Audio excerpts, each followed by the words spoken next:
ਇਹ ਆਜ਼ਾਦੀ ਦੀ ਮੁਹਿੰਮ ਜਿਹੜੀ ਆ ਭਾਵੇਂ ਵੋਟਾਂ ਦੇ ਜ਼ਰੀਏ ਹੋਵੇ, ਭਾਵੇਂ ਤਲਵਾਰ ਹੋਵੇ, ਭਾਵੇਂ ਬੰਦੂਕ ਹੋਵੇ, ਇਹ ਜਾਰੀ ਸੀ, ਜਾਰੀ ਹੈ ਤੇ ਜਾਰੀ ਰਹੇਗਾ। ਜੇ ਤੁਸੀਂ ਇਹ ਗੱਲ ਸੋਚਦੇ ਹੋ ਕਿ ਵੀ ਸਿੱਖ ਮਾਰੇ ਜਾਣਗੇ ਜੇ ਅਸੀਂ ਸ਼ਹੀਦ ਹੁੰਦੇ ਆ, ਅਸੀਂ ਕਲਗੀਧਰ ਪਾਤਸ਼ਾਹ ਮਹਾਰਾਜ ਦੀ ਗੋਦ 'ਚ ਜਾ ਕੇ ਬਹਿੰਦੇ ਆ, ਤੇ ਨਹੀਂ ਅਸੀਂ ਮਹਾਰਾਜ ਨੂੰ ਆਗਿਆ ਲੈ ਕੇ ਫਿਰ ਜਨਮ ਲੈਂਦੇ ਆ ਤੇ ਫਿਰ ਜੂਝਦੇ ਆ। ਅਸੀਂ ਆਜ਼ਾਦ ਸੀਗੇ, ਆਜ਼ਾਦ ਹੈਗੇ ਆ ਤੇ ਆਜ਼ਾਦ ਰਹਾਂਗੇ, ਤੇ ਆਜ਼ਾਦੀ ਲੈਣ ਤੱਕ ਸਾਡਾ ਸੰਘਰਸ਼ ਜਾਰੀ ਹੈ। ਵਾਹਿਗੁਰੂ ਜੀ ਕਾ ਖਾਲਸਾ, ਵਾਹਿਗੁਰੂ ਜੀ ਕੀ ਫਤਿਹ। ਖਾਲਸਾ ਪੰਥ ਜੂਝਦਾ ਰਿਹਾ ਹੈ, ਜੂਝਦਾ ਰਹੇਗਾ।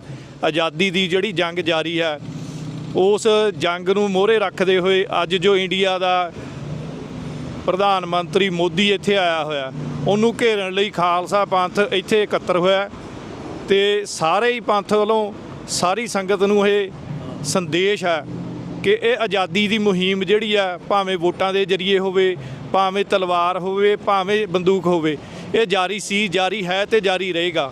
ਔਰ ਅਸੀਂ ਇਹ ਮੋਦੀ ਨੂੰ ਦੱਸਣਾ ਚਾਹੁੰਦੇ ਹਾਂ ਇੱਥੋਂ ਕਿ ਵੀ ਭਾਈ, ਜੋ ਤੁਸੀਂ ਹਰਕਤਾਂ ਪਿਛਲੇ ਸਮੇਂ ਦੇ ਵਿੱਚ ਕੀਤੀਆਂ ਨੇ, ਜੇ ਤੁਸੀਂ ਇਹ ਗੱਲ ਸੋਚਦੇ ਹੋ ਕਿ ਵੀ ਸਿੱਖ ਮਾਰੇ ਜਾਣਗੇ, ਸਾਡੇ ਤਾਂ ਦੋਨਾਂ ਹੱਥਾਂ 'ਚ ਲੱਡੂ ਆ।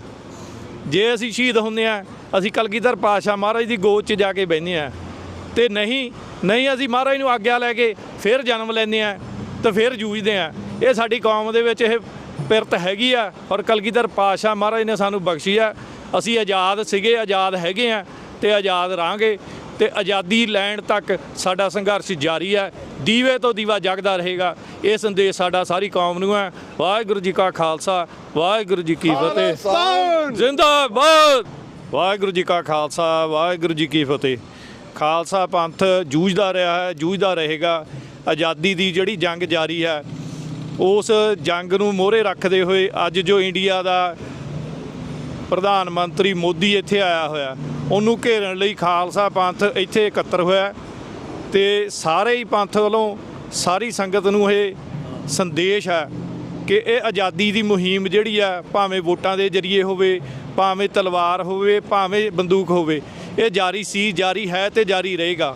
ਔਰ ਅਸੀਂ ਇਹ ਮੋਦੀ ਨੂੰ ਦੱਸਣਾ ਚਾਹੁੰਦੇ ਹਾਂ ਇੱਥੋਂ ਕਿ ਵੀ ਭਾਈ, ਜੋ ਤੁਸੀਂ ਹਰਕਤਾਂ ਪਿਛਲੇ ਸਮੇਂ ਦੇ ਵਿੱਚ ਕੀਤੀਆਂ ਨੇ, ਜੇ ਤੁਸੀਂ ਇਹ ਗੱਲ ਸੋਚਦੇ ਹੋ ਕਿ ਵੀ ਸਿੱਖ ਮਾਰੇ ਜਾਣਗੇ, ਸਾਡੇ ਤਾਂ ਦੋਨਾਂ ਹੱਥਾਂ 'ਚ ਲੱਡੂ ਆ।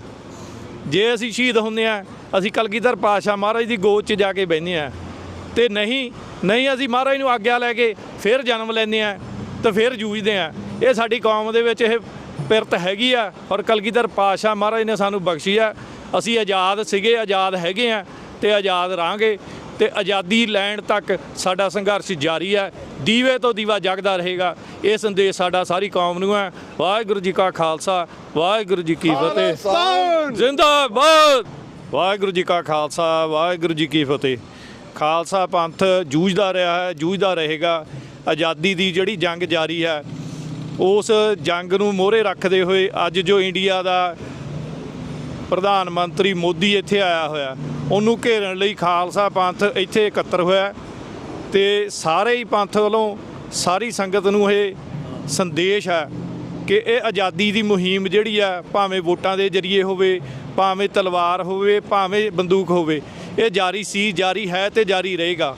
ਔਰ ਅਸੀਂ ਇਹ ਮੋਦੀ ਨੂੰ ਦੱਸਣਾ ਚਾਹੁੰਦੇ ਹਾਂ ਇੱਥੋਂ ਕਿ ਵੀ ਭਾਈ, ਜੋ ਤੁਸੀਂ ਹਰਕਤਾਂ ਪਿਛਲੇ ਸਮੇਂ ਦੇ ਵਿੱਚ ਕੀਤੀਆਂ ਨੇ, ਜੇ ਤੁਸੀਂ ਇਹ ਗੱਲ ਸੋਚਦੇ ਹੋ ਕਿ ਵੀ ਸਿੱਖ ਮਾਰੇ ਜਾਣਗੇ, ਸਾਡੇ ਤਾਂ ਦੋਨਾਂ ਹੱਥਾਂ 'ਚ ਲੱਡੂ ਆ। ਜੇ ਅਸੀਂ ਸ਼ਹੀਦ ਹੁੰਦੇ ਆ, ਅਸੀਂ ਕਲਗੀਧਰ ਪਾਤਸ਼ਾਹ ਮਹਾਰਾਜ ਦੀ ਗੋਦ 'ਚ ਜਾ ਕੇ ਬਹਿੰਦੇ ਆ, ਤੇ ਨਹੀਂ ਅਸੀਂ ਮਹਾਰਾਜ ਨੂੰ ਆਗਿਆ ਲੈ ਕੇ ਫਿਰ ਜਨਮ ਲੈਂਦੇ ਆ ਤੇ ਫਿਰ ਜੂਝਦੇ ਆ। ਇਹ ਸਾਡੀ ਕੌਮ ਦੇ ਵਿੱਚ ਇਹ ਪਿਰਤ ਹੈਗੀ ਆ, ਔਰ ਕਲਗੀਧਰ ਪਾਤਸ਼ਾਹ ਮਹਾਰਾਜ ਨੇ ਸਾਨੂੰ ਬਖਸ਼ੀ ਆ। ਅਸੀਂ ਆਜ਼ਾਦ ਸੀਗੇ, ਆਜ਼ਾਦ ਹੈਗੇ ਆ ਤੇ ਆਜ਼ਾਦ ਰਹਾਂਗੇ, ਤੇ ਆਜ਼ਾਦੀ ਲੈਣ ਤੱਕ ਸਾਡਾ ਸੰਘਰਸ਼ ਜਾਰੀ ਹੈ। ਦੀਵੇ ਤੋਂ ਦੀਵਾ ਜਗਦਾ ਰਹੇਗਾ। ਇਹ ਸੰਦੇਸ਼ ਸਾਡਾ ਸਾਰੀ ਕੌਮ ਨੂੰ ਹੈ। ਵਾਹਿਗੁਰੂ ਜੀ ਕਾ ਖਾਲਸਾ, ਵਾਹਿਗੁਰੂ ਜੀ ਕੀ ਫਤਿਹ। ਜ਼ਿੰਦਾਬਾਦ।